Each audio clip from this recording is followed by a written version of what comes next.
and gentlemen, we are live from TwitchCon for the Fall Skirmish Series Grand Finals. What a weekend we have ahead. Fortnite, you see it there. It's one of the biggest things here this weekend at TwitchCon. I'm live for my first ever TwitchCon event. Ben, you said this is your second? My second time around, yeah, Jack. And so far it is already, I mean, look, you can see on your screen how ridiculous the Fortnite setup is here at TwitchCon in San Jose. And this is the first, I believe, for a lot of the players, too. Absolutely. And we've got a ton of them here today, man. The talent here, obviously incredible. A look at the massive, massive Fortnite booth. But, folks, welcome to the show. A great weekend we have ahead. Action today, tomorrow, and Sunday. $1 million+ on the line. You've got the Stream Invitational as well.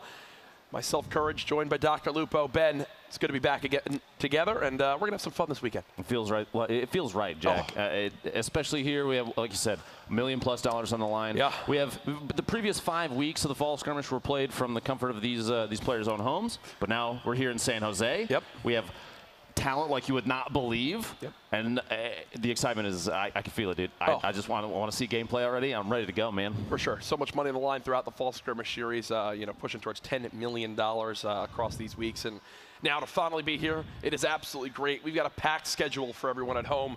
Let's catch you up to speed on how it'll all break on down. Remember, you see it on your screen there. Heat 1 about to begin. Players all set, ready to go. 4 games. The point system, the breakdown, we'll get into all of it, but the action's kicking off here real soon. And you can tell behind us, this place is still opening on up. We're getting started early here today, Ben. Oh, yeah. Like Jack was saying, we have multiple heats each day. You can see on the screen on your left side. The Stream Invitational, which Jack and I, we're both playing in that as well, which it's, you know, sitting side by side with a friend and rival at the same time. I'm very internally conflicted, is what I'm trying to say. No, it's going to be a lot of fun. So we've obviously got 2 heats today, 2 heats tomorrow, and then based off the points that players earn, everything with that, we wind up popping into the grand finals on Sunday, which you'll want to stay tuned for as well. Another look at the exact schedule for today. Another interesting thing to bring up is the featured streamers section. That's back there, right there. I'm sure we get a shot of it, but we'll have some very prominent streamers from online that you guys love to watch, live streaming here in the venue. You'll be able to watch them from the crowd during the downtime between the heats. Action throughout the weekend here at the Fortnite booth. This is absolutely the place to be. Oh, absolutely. And if you enjoy watching Fortnite and you're here at TwitchCon, make sure you say hi to people. I mean, this is the opportunity to do it. That's the whole point of the convention, is to bring all these people together in one spot. We've been watching all these players on their streams for weeks. Yeah. Weeks getting ready for this. People have been practicing in scrimmage games, and we've had all sorts of ridiculous plays over the course of the last 5 weeks of Fall Skirmish. I've played in it, and you were in a number of weeks too, and we have a lot of club representation here. Yep. There's so much happening with Fall Skirmish. I don't even know where to begin. To be quite honest. I think one big thing that we'll wind up taking a look at right now is the participants who will be here, starting with heat number 1. You mentioned the stack talent. I can't stress it enough, folks. These lobbies are just straight up scary. There has never been more on the line for these players. Obviously, the prize pool is absurd this weekend, but, I mean, Ben, who are some of the names that stick out for you on this list right away? We've seen Ghost Gaming put up some impressive plays in the past, Kayun and Sean. You see they're down at the bottom left. We've got multiple teams from EU. TB is here, you know, Trouble Boys. The list is kind of scary, like you said. I would be intimidated to be in this first heat. I know that Cloak and Tfue from FaZe are playing here, one of the most iconic duos we've seen in Fortnite thus far. Yeah, I would say probably the most iconic. Out there, you see on the top left of your screen, that's where they stand. There's a lot of good stuff going on here. I think we're getting brought some slurp juice right now. This is fantastic. Wow. I want to drink this, but then I know my whole mouth is going to be blue. There's the players right now. This is fantastic. There's churros that I saw from Noms. It's going to be good. They can't bring all these things here and not expect me to eat half the time on camera, Ben. Yeah, I mean, honestly, at this point, Jack, I think you should just give in and do it, to be quite honest with you. Mid big casting moment. It's what the people want to see, House and a churro. Jack. Look, a little slurp juice action. Ooh. You can see, oh, wow. The doors have been open. People are starting to filter in. Can we get away from? Oh, look, everybody! Hi, welcome everyone. What's going on? There we go. Good, good. People are going to start filtering on in. There we go. TwitchCon, I'm blown away by how packed it is. Let's keep going though, filling you guys in on all the necessary info you need. Just roll it. Just start rolling it. Let's take a look at what's next. The format. some changes and some awesome news. A lot of focus on the eliminations. Oh yeah, we've seen formats similar to this in the past, but on your screen right now, Stage 1 of the Heats, the 12 duo teams with the most points at the end of 4 matches, they advance to Stage 2, the grand finals on Sunday. Now, 7+ eliminations will get you 3 points. 5 to 6 eliminations is 2 points, 3 to 4 is 1 point, but if you fall short of that, too bad, no points for you. But there is a big bonus you saw there at the bottom. The big bonus is everything. 7+ elimination. Every elimination over 7, another point, another point. You can rack stuff up if you have a great game. Here again, the second page of the format here. You mentioned at the bottom, the wild card. 2 wild card duos will advance to the grand finals. Absolutely nuts. Hey, you're in 13th, you fall just short, you still have a chance. If you play one of these heats, you might get chosen as that wildcard duo. That's absolutely terrifying, which for some of these players, because that means you don't even think about that as a possibility to advance. You just want to push for placement, push for eliminations. And you see here, the prize breakdown this weekend, $400,000 for first place and 640 points towards the clubs, right? The clubs keep on going. Awesome, awesome to see. 400 grand, life-changing amount of money. Plus, all the way down to 50th place is still $10,000 and 20 points for the club. You make it on in. You make it to Sunday's grand finals, you're automatically $5,000 richer. Which is nuts. It's absolutely, it's incredible. Now, on top of, there might be a lot of excitement here for the people that are actually playing, but you see here, the people that are attending, if you're here at TwitchCon and you're not over in the South Hall, the convention center here in San Jose, the Tomato Man out there trying to show that he's got the moves in the putt-putt course. There's so much to do here. You got to stop by. There's all our competitors right there, just chilling out, waiting for this game to get started. A lot of strategic ADSing you saw on that screen there for a second. Now, I'd like to point out these are the similar, the same setups that these players have been playing on for previous events. Yep. Maybe, obviously in a different location. We're here in San Jose today, but the setup should feel the same. So the environment, the trend of the environment, there's consistency. And for a competitive player that's practicing in an environment like that over and over again, that's going to help quite a bit. Plus, they knew well at a time that there were configurations that were established, so people knew how to practice, put themselves in a better spot now. You see here the crowd starting to build up to the first day of TwitchCon. If you're here at TwitchCon, do yourself a favor. Come down to the South Hall here in San Jose. Yeah. It is absolutely wonderful. You got to remember too, there's the halls are just opening. Everyone's still taking in all of TwitchCon. This place is going to be packed this weekend. Still very, very early on in the day. Notes for you from game number 1. Your biggest takeaways. What really stood out for you there with some of the new updates, or just from what we saw from the players? The ability for a lot of these players to see positions that they're going to rotate to and utilize new mechanics that were literally just introduced to the main game. We saw in the Soaring 50s before this that glider redeploy mechanic, and now it's everywhere. And these players are already taking advantage of that. The way that they move around the map, they reposition themselves, has already changed. They're already adapting to new gameplay mechanics. And that is impressive to me to see. And that's a big takeaway for anybody at home that's trying to get into competitive Fortnite. Being able to adjust your own gameplay style to the new things that are introduced with each update. And we've seen this in the past. Fortnite is always evolving. It's always changing. You have to be able to dig into that. You have to be able to incorporate it into your gameplay. And these guys are doing it every single time. Just looking back at some of the replays as we get ready for game number 2. As these games go on, it begins to force certain players to adjust how they play. Remember, there's, 50 duo teams participating right now? Only the top 12 wind up making it into that Sunday heat. There's no redos. They don't get to get back in line. This is their one shot. So, they travel out here to TwitchCon. They've got to show up big time. As this goes on, when a team maybe has 0 points, when they're just on the outside looking on in, potentially trying to secure a spot, their hand gets forced. They have to land at maybe a more populated area, play for more limbs earlier on, try to play more of a turtle style for the late game. That was just game number 1. Expect to see a lot of these teams change up how they approach these games moving forward. A big takeaway, too, is that because of the design of the point system in here and that big bonus, you go for 7+ eliminations. Once you start breaking that, you just stack points up every single time. These players maybe only need 1 game to push themselves into the grand finals on Sunday. So it's not a bad game. That's not it. It's not like your story is done. You can come back. These duo teams, they know that. They know that. A beautiful look at the setups there. what an experience it is. I'm sure many people watching at home would love to be able to play in one of these environments. Everyone here at TwitchCon, obviously, an awesome, awesome setup. You've got the crowd chilling out, players who are participating in the other heats, Heat 2, Heat 3, Heat 4, you know, bouncing on through the venue, watching live, you know. Oh, wow. Yeah, that guy checking his eyebrows, making sure they're... That was really impressive. Yeah, that was... We saw, you know, a lot of great people here in the crowd, but we do have our Make It Rain winners. Again, Make It Rain. I wound up, you know, getting the notes on it again, just to stress it again. Super Evan and Godnick, I believe. There you go. Total limbs during that window, during the Make It Rain. Prizing won $10,000. 8 eliminations in that window too that's wild. That's insane. Wild. So there you at least know that they have what, 4 points? Yeah. Just based off that.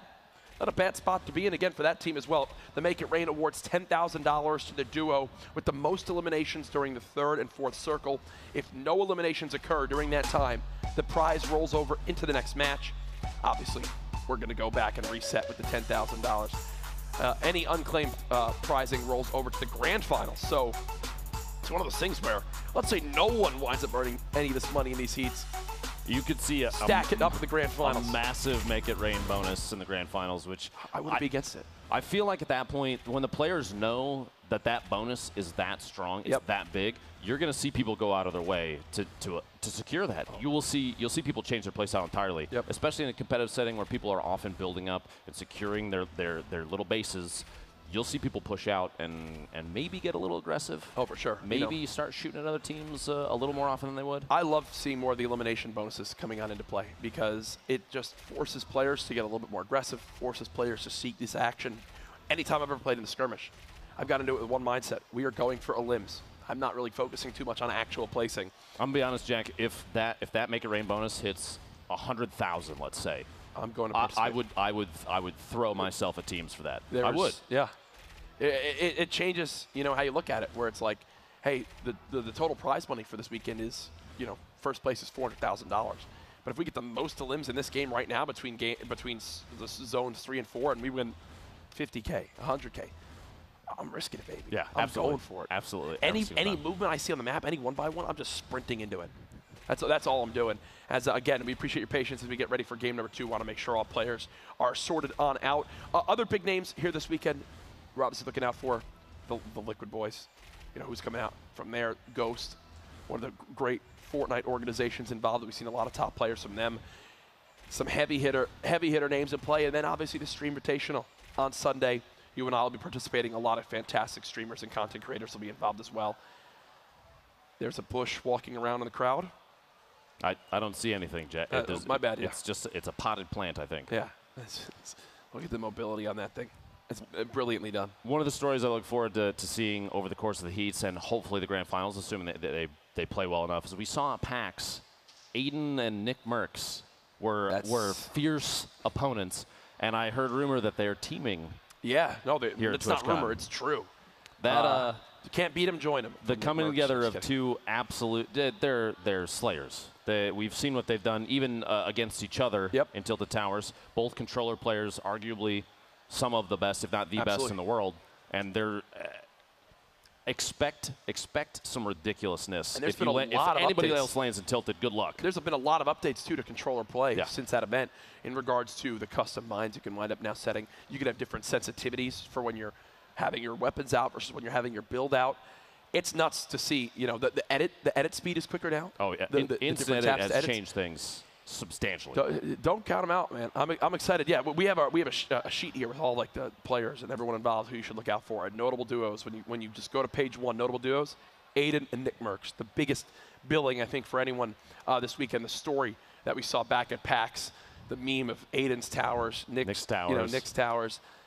Aiden kind of claimed it. Nick said, let's team together. For Nick's pride, let's not bring up what the result of those engagements was. Yeah, we can move on from that. We don't have to keep harping on it. People remember as again getting ready now for game number 2 to get underway. You know, I see it looks like the battle bus is about to launch on here momentarily. One thing to keep in mind, the prize money on the line. If we have a moment, maybe bring this back up, remind people at home just how much this weekend can mean. A substantial It's a culmination of 5 weeks of competition to this point, a live, LAN environment, everyone participating here Here it is again, $400,000 for first. This is the prizing for Sunday. So these teams that are participating now have to place in the top 12 to make it. But if they do, they automatically, you see 11 through 50, automatically win $10,000, so $5K per player. The top three is still 6 figures apiece, and on top of that, the club points go towards earning their club prize winnings at the end of the fall skirmish. So the 640 points, that could be a massive swing for any of these teams. Yep. The Bush Bandits, arguably the best team, Courage, the best club in the lead right now by I think about 700 points. Which club is last place right now, Jack? It's the one I'm in, the Lucky Llamas. That is cool. Too bad. Yep. Sorry, man. Keep rubbing it in, but you know, I'm confident in every Lucky Llamas player to just win. We'll get far as the club if we just don't lose this weekend. That's every one of the top is Lucky Llamas. Those two right there want to spoil it. Wait, aren't they Bush Bandits? I don't believe so. Oh. I think they're Rift Raiders. Oh, Rift Raiders. Oh, which is terrifying because that's an absolute ridiculous duo. Here we go. To have to play against. The battle bus is launched, folks. We're getting into game number 2. Here it is, a live look at everyone dropping on down. What adjustments will we see? Who will catch the team at the top of the leaderboards? Again, we'll have scoreboards and standings for you guys here soon. There's a look at the top right of where everyone's fanning on out. This is a direct middle bus. Everywhere on the map going to be in play. Now the cube there, I'm interested to see if somebody drops in over the cube. There's quite a bit of loot up top, but the island that was originally in the middle of Loot Lake, now Leaky Lake, as we saw a little relabeling on the map earlier, I think it was last week or the week before. Actually, it looks like 2 teams, Nice, Nanolite. We have a couple players dropping in up top. You see on the mini-map at the top right, there's actually a llama down in the water underneath. You can see the little icon there. Yep. So 1 llama up by Lazy. You've got 1 llama down there in the lake, and then 1 by Dusty Divot. So it's absolutely awesome. Up here at the creepy castle up top, Maddie and Tina. And on one of the top of the pillars, trying to make a little bit of coverage here. This early, probably not a ton of materials. You see 4 builds available for Devious from Sora Frosty. Trying to shoot into the top of the window there with the grappler. The grappler is my favorite item in Fortnite. The mobility it gives you. The key things in these competitive maps, right, are that you need to not hesitate at all when you make plays. And the grappler lets you just immediately close the gap, get aggressive when you have the slightest advantage on an opponent. See Maddie right now with some quick edits.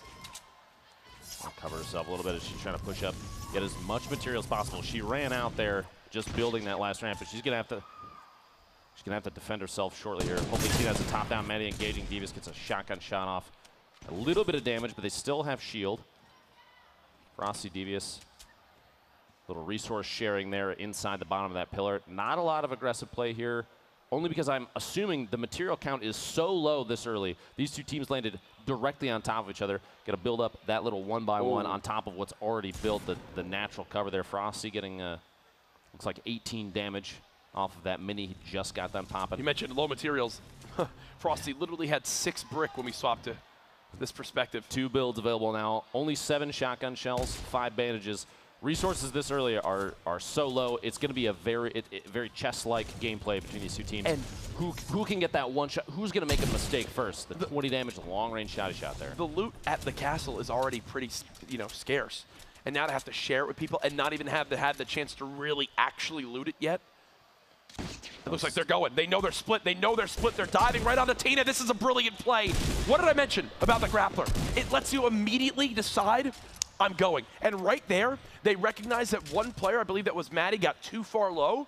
Tina was exposed, grappled right on. Tina had no chance to reply because I think she wound up getting cracked for like 112 by the shotgun close range. Even if Tina had gotten a solid shot off on either of those sword players, the chances of a trade were so low because it was a 2v1 situation. Yep. They throw themselves at it, they're going to win it. Yep. They're going to win every single time. That was actually beautifully done. That's the communication again. You see, I'm grappling, I'm going, and flying on in. Look at this. Good luck reacting to that. Absolutely gone. And green tack 112. I think they're now looking to eliminate the other teammate, and there's no builds left, it appears. Down the bottom. Just trying to cover herself up. Every chance she gets, drops in with. A trap play potentially there would have saved Maddie if she had one. Not sure if she did or not, but that's tough. A 2v1 where both players are getting aggressive from different angles too. You had one from above and the adjacent side, same elevation, just both of them trying to push in simultaneously. There's kind of no way out of that. Now, over towards Risky Reels, we saw Vic Vicious, Cookie Monster last game at Lazy Links. No team yet with 3 eliminations in this one. We just watched Devious and Frosty secure their 2 at the castle. Novi and Noobtra, they were the first to get, I believe, 3 elims last game. Indeed. And now they're right back up to 2 again. Again, in these duos, you need 3 elims to wind up getting your first point. If you win your opening fight, it's obviously risky, but you get 2 elims right away. Now you just need to basically third party one more. Puts you in a great spot to basically secure 1 point. So here in the Wailing Woods, a lot of resource here, especially in competitive games. Vic Vicious and Cookie Monster already sitting on a decent amount for basically the starter kit of building your base, but they're going to have to harvest everything that they can, every material possible. That's why we saw earlier teams literally knocking out the edge of walls that are embedded in the ground. Ifa and Tinny going to try and push in through the rift to go. A top-down view there. I'm curious if that team on top of, I believe that's MacGuffins, is going to see this dive. Here we go, pushing in. Ifa and Tinny going to try and get as aggressive as possible here. A little build fight, but that opponent can jump out and pop the glider anytime they need to if they have an opportunity. The dual pistols shred through these wooden walls. Iva trying to stay up top. Remember, they can glide away whenever they need to. It looks like the player nearby has started to fall on down. And it's so key to try to keep, track of where they are. No, Rue is actually still inside. And they were able to get a full med kit off, too. They're just going to glide away. Ifa Tinny must have lost tracking on the opponent there as they built into the middle, basically the meat of that tower. Yep. A med kit in the middle of a 2v2 like that is extremely key. Look at the materials, though. That's why. 598. They just had to wind up falling away. Build, not a single build possible. And that is, there's no worse feeling in Fortnite than that. Because 90% of Fortnite skill comes in the building, in my opinion. When you can't build, in this lobby. Good luck. Good luck. So I'll say, this area completely untouched with the loot. 1 chest opened. A second one there as well. Tinny's going to grab the second. Some minis popping out. Still a couple bandages. Not sure. Tinny doesn't look like he's at 75 HP just yet, so some bandage here there might be a good move. Enough building, though. Now Ifa, is 100-100. These guys are trying to move up top. This is down in Lucky Landing, the very south edge of the map. We got multiple players just below. 3 teams. Yeah. Mitch going down to the bottom of that tower there. Sick. Just bouncing around. That heavy snipe. Heavy sniper. So that immediately one-shots any wall that comes on in. And when that happens, it lets you just drop on and catch your opponent off guard. Maybe they don't get a wall place in time. It's something that, hey, I've got this wall's protection. If someone starts spraying it, they can build in time, right? You see right there, they just did it. Shoots the heavy sniper at the wall and then immediately gets shield tags. I think we're going to see it again. Here it is. Have to go for the replace there, maybe an edit soon. Gonna knock that floor out. There it is. Oh, that quick build just barely blocked one, but it wasn't enough to stop the other. The edits, the battle now as players are spraying from either side, looking from the high ground, trying to break on in. Get a flank from above right there. Yep. Kind of leaving his teammate down in the bottom. Gets the knock at T'Challa, so having to double back to try and save his opponent. He's got to take the same angle. The shotgun shot through. Sick. No shield and goes down. He attempted the aggressive push with that heavy snipe, knocking the walls out, literally dropped his teammate into the same elevation as his opponents. Look at the Chug Jug. Great value. And this is exactly when you want to use it. As they'll pop this, rewarded. They've got the heavy sniper now as well. Over to Winter and Crashy. 77 players still left. Seen the feed. Came from Ghost. Gets a knock on Cookie Monster. Teammate Vic Vicious might still be up. We didn't see if it was actually an elimination or just a knockdown. Prequel and Brampipe built on the bottom of an adjacent tower there. A lot of teams taking an opportunity to heal before they have 1:10 before the storm moves. Now's the time, especially if you're not getting third-party pushed by anybody. top off in any way that you can. Now, they know, like you said, there's a team in there. Crash is just going to try and bring down as much of it as possible while they're spraying in the nades. A little bit of a delayed explosion to drop the walls. Free fire as much as they can. And with metal being used to build, it's almost like you think, is this opponent on low material? Whoa! Winter just got knocked by, I believe that was a hand cannon. Oh gosh, and now the drop on in. Look at how look at the panic builds. He's got a spray. Brilliantly done. Prequel. Yes, there it is. The legendary hand cannon hits the shot. And that was what, probably 150 plus damage from that range? At that range, yeah. My goodness. That's going to turn the tide almost immediately. And like we've seen in the past, we've seen multiple times, as soon as a team knows that they have a competitive advantage, they're going to push. That headshot, that set the tone immediately. And that was Prequel who was spamming those metal walls. And I mentioned the materials. Prior to picking up about 400 wood, they had, I think, 1 wood and 5 bricks, so down to just the last 200 mats. That could have spelled disaster if there was more spray that could come on in. Here's the zone. About, what, maybe half the teams are in play right now and is safe in the next zone. Quite a few are still having to rotate in there. You see the bottom left corner, a team in that little factory area that the dance club is. I think DJ Yonder hits that up pretty often. Oh, yeah. They have a pretty safe rotation in. They're going to run into potentially 1 or 2 teams. But if you look at, once you start to look to the northwest side, 5, 6 teams have to push past Salty. You're going to see a lot of players run into each other on the rotation, and they're going to have to make the decision as to whether or not going for elimination and engaging a fight or just bypassing fighting and pushing into the zone is a smarter play. And this is exactly what you're mentioning. Deciding which fights to pass, what's their best avenue to get into this next safe area. Look, they're saying, okay, let's go through retail. Look at how different retail looks with everything destroyed, like literally everything. One quick little hop right there, as they're going to break this truck for any metal they can get. Even farming on the move is going to be important because we've seen so many times early game, even in a late game, players that run out of materials, it's a death sentence every single time. They're going to get eliminated. You have people that will be just stacked with materials. Here we go. You love the grappler play. Frosty pushing in up top. And look, that immediately let Frosty grapple to the roof and have the natural high ground on that opponent. Just in one brief moment, no materials used, way quicker than actually running. Just hops right on up there and now looking down on their opponent. Yep, the save Case and company had to back on up.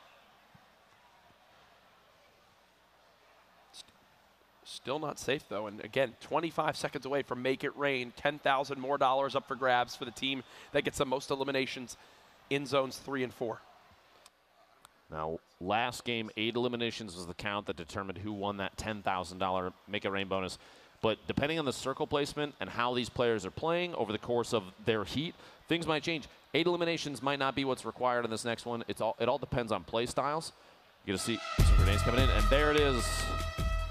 The very beginning, Flame actually getting the double elim on Vertex and Frosty. Frosty had the grappler, but it didn't pay off there. I'm wondering, did those 2 elims that just happened, were they in Make It Rain or not? Timing. Were they in Make It Rain or not? We'll have to wait for the official word on that. But either way, Make It Rain bonus has begun. The team with the most eliminations during this time between the 3rd and 4th circle will wind up winning that $10,000 if there are 2 teams tied or if no one gets an elim. Then that money carries on to the next game.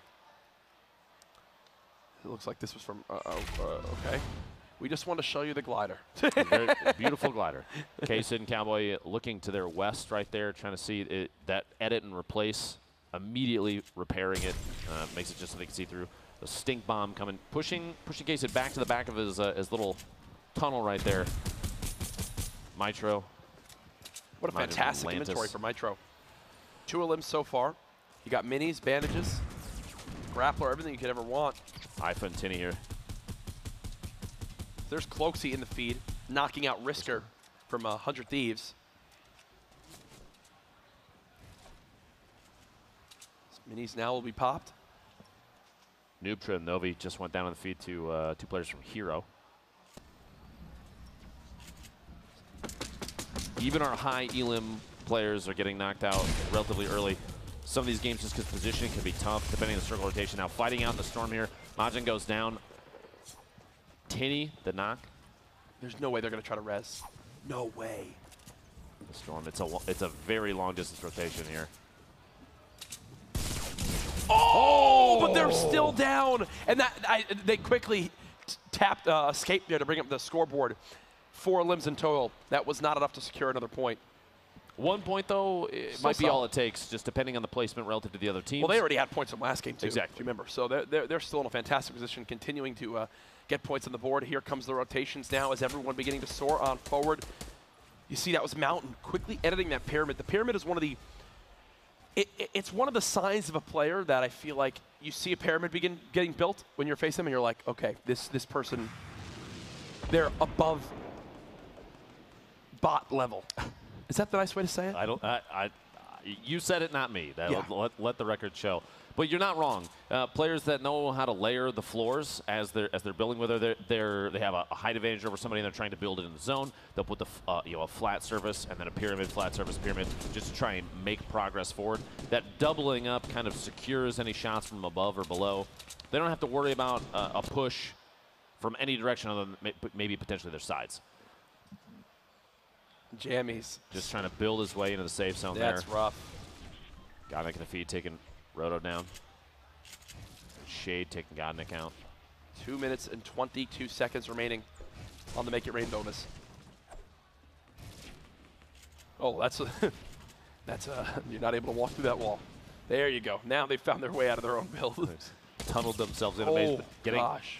shot from above, it looks like from the, was that northeast? They're moving in, just trying to build a little bit of a tunnel, anything for cover from above, because you never know who might be watching. They're inside the safe zone now, so they're going to do, this is super common. Build up as many boxes, edit yourself in. And they've got people right on top. They've got people right on top. Quick edits coming in. You've got to be careful having that rocket launcher in these quick edits where we've seen it before. It's happened to, I'm going to be honest, Ninja countless times in the skirmishes. Him and his teammate. They one goes to shoot a rocket out, the other goes to edit the window. They wind up just hitting themselves. I think that happened twice to Ninja with his partners in the fall skirmish. But hey, it's because how fast those edits are. If you are not on the exact same wavelength, they could come back to bite you. Now, at this point, you have 56 players in this circle, Jack. 56. And the area that they're in, minus what's left of Fatal Field and kind of the northwest edge of the map, once this starts to close, there's not a lot of natural cover. It's basically like 56 players stacked into a Greasy Grove size map right now. As again, FPS getting knocked by JDW in the feed. Eternal going down to the general. JDW finishing that. Elam gets himself another one there. Sager Studios gets a knock. Devious from Soar, who we watched earlier. That feed in the bottom left is going to be your best bet to know exactly how things are playing out right now, because as this circle closes, we got 38 seconds, 56 players left still alive, and the Make It Rain bonus has 30 seconds left for 10,000. The most eliminations, so long as there is a team that is clearly in the lead during this circle, comes away with 10,000. Now, if there's a tie, that 10K rolls over to the next round. Check it on in now. Tifu and Cloaksy still in this game. Tifu with 2 eliminations, not sure where Cloaksy stands. So it looks like they're continuing to fight close. So many materials still ready to go. And now with the spray coming from up top, they know let's full spray this wall. Tifu with the knock, this would put him at 3, which would automatically be a point. There it is. So no matter what Cloaksy has to his name, they've already earned another point for themselves. A trap! No! The trade there, as I can tell you, Kaysen Monster is so frustrated at that. Monster's got to be happy with himself. That quick heads-up play, potentially at that moment, knowing he's not going to win that. So placing the trap and saying, last second, you're coming with me. You don't get to survive this. Cloaksy smelt it, or dealt it, and Blue Hawk smelt it. So that looks like a quick elimination there from a stink grenade. They are very far from this next zone. You pointed out earlier, Tifu sitting on 3 of his own. Cloak has 2, which is 5. That's 2 eliminations for them already, and there's 41 left in this. Wow. So they've earned themselves another 2 points in this game as they continue to, well, run away with the score at the moment. Prequel, 4 eliminations of his own. Looks like the most in the game for a solo player so far. Mowgli they had another rift to go, just like last game. So Cloaksy in both games has had a rift to go. And Tifu has another heavy sniper rifle. Do they just like, is there like something that they spawn these weapons in with? How are they getting these setups every single game? Look at this. They're just floating on in. They're more than happy. Let everybody else fight it out. Not to see up here, not to see up here. At this point, too, I don't think any of these players are going to look up anyway, because there's so much movement on the ground level. There's no reason to look up. 34 left, quick windows coming in. You're just looking for those fast shots on the opposing players. Devious and Frosty way up top. We checked in with them all the way early on in the game. Think of where they've had to travel from.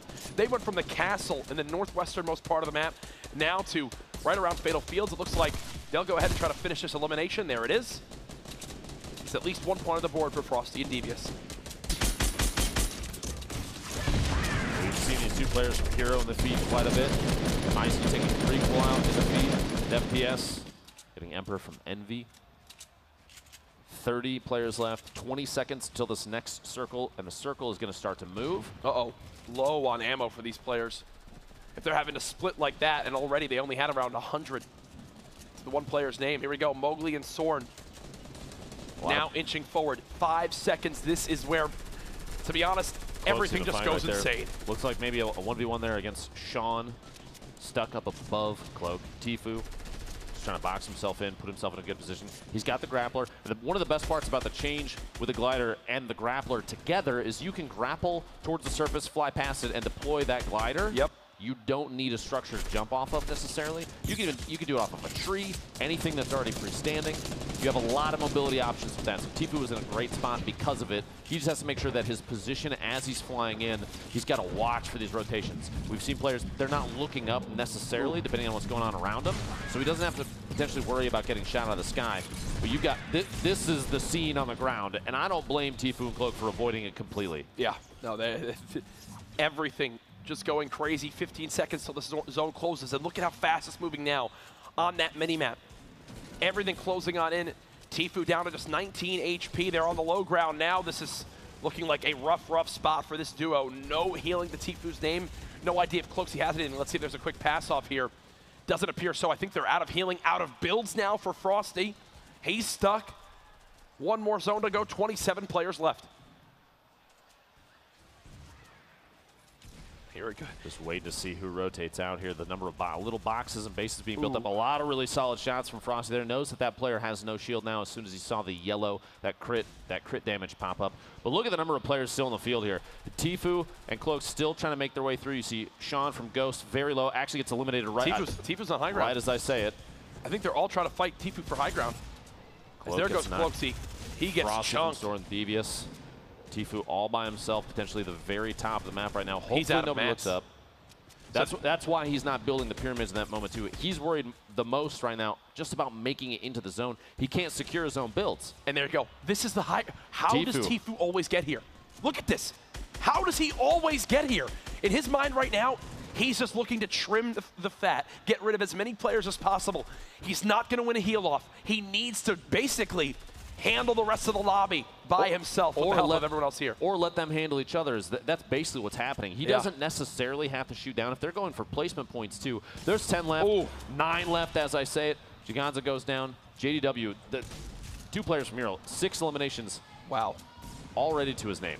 7 players left. And moving on in, you see Left Eye and Geber playing at mid-ground level. They got players above, they've got players below. 7 in total.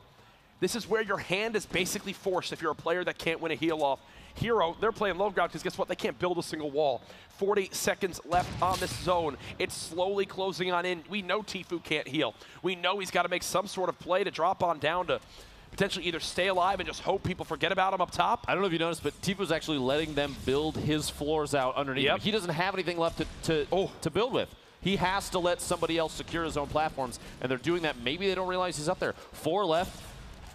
Tfue's still in it. Another elim, 3 left. He got bandages. No, there's no way. This can't happen again. It's gonna tick way too hard. There's no way he outlives the zone. He's trying to break on down. The zone is moving. Tfue spraying down onto Hero. He hasn't broken down yet. He's still looking for it. He's gonna try to pop this heal as he's moving with the zone. It's gonna do way too much damage. Yeah, there's no way. You see. Can you believe how his ability to stay alive just wasn't enough? Hey. He did that all with 19 HP. There was 30 players left when he had 19 health. And then he was, what, second? There you see him with the little flex. As, wow. They get that far, but I believe it was Stockholm that winds up taking the actual game itself. And there's a celebration there as players just laughing the victory royale on their screen. No better feeling in Fortnite. a lot of these players, the timing is literally everything for the last second there. I apologize for not realizing the name of the team that won. It cut so quickly. Yeah, Hopefully we see that here in a second. Yeah, there he is. So who got second and who got third? They like dropped at the same moment. I can't tell. But hey, it doesn't get much better than that. He's got healing outside the zone. He knew it. Look. The pop-off, we probably need a new headset there, as that might be broken. But either way, the relief. Again, top 12 teams make it to Sunday and wind up playing for that huge amount of prize money on the line there. I believe we'll be having maybe an interview from these players here momentarily. But 2 games in, halfway through Heat 1 so far. Jack, why you got to hold up? You really got to do that? Well, you really want to? They brought them up really here. I think these are available for people live in the venue to go and just get. Yeah. Oh! Everyone's holding them up. Yo, which club are you repping out there? We are currently calculating the standings, so it'll provide you guys an update with that.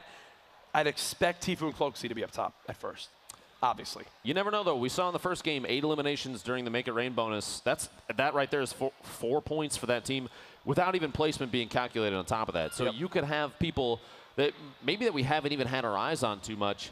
Maybe hopefully we can get some attention to these players that are just putting up crazy elimination counts, because the big bonus can put people over the top. No, it's actually great to see. I believe right now we have an interview with our winners from game number 2. Zeke should have them on the floor. What's going on, Courage and Lupo? You guys are killing it on the cast. As always, I am joined by SNG D. Colcom and TJ. I actually spent quite a bit of time trying to pronounce DK's name correctly. In case you guys have been keeping up, I call him DK, just simple saying. Guys, how does it feel winning this game number 2? I mean, like, it's fucking a dream for me, because I didn't really think we had that game because we were so pressured and we didn't have a lot of armor to shoot at people. So it was a big, yeah, it was nice winning the second game. And then we saw the final moments of that circle. DK, you just kind of fell behind, and you just like, yeah, you guys move with the circle. I'm just going to heal back here. What was the thought process there? Well, so we had 2 kills at that point, and TJ actually just told me, like, 1 more kill, and you get a point. And I was like, can I go for something crazy instead? And he's like, yeah, it's fine, do it. And I just went for 3 med kits in a row and just, like, won the game off it. It's a great feeling. That's awesome. What was the your initial land looking like? Like, where did you guys start? What kind of troubles did you guys deal with moving through this game and eventually to the win? Yeah, like, we ended up landing at Tomato. The first game, we got our 2 kills, but we went out and died. When we met the next team, like, TJ got third party. But this game, we actually went away with, like, just a shotgun and an SMG, and we rotated, like, far around from Tomato to Kevin's Island there, and just, like, fly to the zone. Like, we just sat at the low ground and hoped for the best. Yeah. So what is the, we've seen the glider redeploy kind of make its way into the game. How have you guys been utilizing that? How have you adapted that to your play style? I mean, like, we have not really used the new thing so much, I think. So that's not really a big thing for us, I think. Yeah. Cool. So what strategies are you guys going to employ going to the next 2 games? Is it just like rinse and repeat? Just lock it up, lock it down, take it to the Victory Royale? What's the plan? I actually think we're going to go for a kill intensive instead and hope for getting 1 more point that way. But if we have like a perfect game for a heal off again, we might as well go for it. Anything to say to your fans in case you cannot hear them roar behind us? They're not that far away. So what do you guys want to say to the fans? I don't really know. Just, yeah, I don't know. Let's go, Denmark! Let's go, like, Fortnite! There you go, Fortnite. Thank you guys so much for joining me. I believe with that, we're going to a short break. So guys, stay tuned. We have more action heading your way. Actually, wait, Courage, Lupo, do you guys want... Hey. Oh, there you are. Hey, I want the spotlight again. That was enough on you. That was enough on you. Bring it back. How's you guys doing? Yep, you guys take it away. We're going to hang out He really thinks he's trying to take my job away from me. Can you believe Zeke? The nerve of that guy. We'll have a conversation with that afterwards. We will. There will be reprimanding. Zeke's never seen again on camera. No. That's out of the box thinking that Fortnite kind of brings to the table. Yep. You have a number of utility pieces that not other games, other games don't necessarily have, and you have players utilizing them in ways that we haven't seen before. I mean, that kind of stuff. Those are things that we incorporated into our own gameplay after we see some of these players just deploy that, think like this. Yep. It blows my mind when you see people do stuff like that. It's something that one of the best ways you can improve at Fortnite is watch the best play. Tune into the streams, watch their broadcasts. You know, it's why players like Tfue have so many live viewers. Ninja have so many live viewers for their skill that they bring in, the out-of-the-box thinking they can have, the entertainment obviously that's there as well. Tune in to these top pro players, and I promise you will begin to use things that you've never thought of in your gameplay before. Oh, I watched Poach do this. Oh, I watched Myth do this. And now those little tips can immediately make you a better player just like that.